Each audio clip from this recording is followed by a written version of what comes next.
সামান্য তুচ্ছ দুনিয়ার লোভে দিনকে মানুষ বিক্রি করে দিবে। আল্লাহ আমাদেরকে হেফাজত করেন।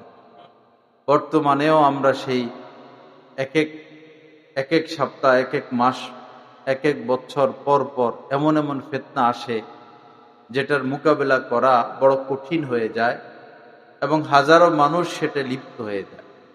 আল্লাহ পাক আমাদেরকে তামাম ফিতনা থেকে বেঁচে থাকার তৌফিক দান করেন।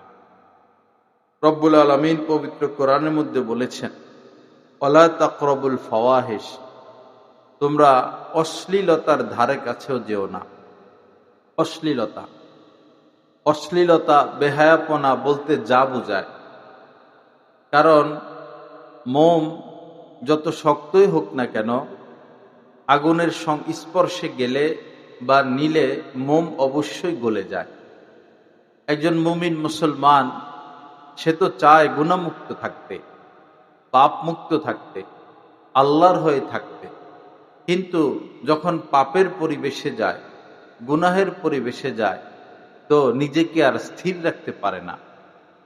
এজন্য আসবাবে গুনার উপকরণ বা গুনাহের পরিবেশ, এ সমস্ত স্থানে না যাওয়া।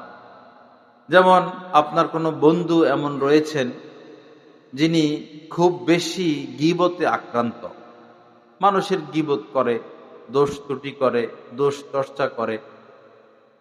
তো আপনি যদি তার সাথে উঠা বসা অব্যাহত রাখেন, দেখা সাক্ষাৎ অব্যাহত রাখেন, যোগাযোগ অব্যাহত রাখেন, আজ নয় কাল আপনিও গীবতে আক্রান্ত হয়ে যাবেন।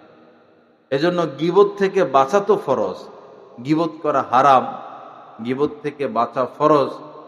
যার সাথে মিশলে আপনার গীবত হয়ে যায়, তার থেকেও এখন আপনার দূরে থাকা আবশ্যকই হয়ে যায়। আল্লাহ আমাদেরকে হেফাজত করেন।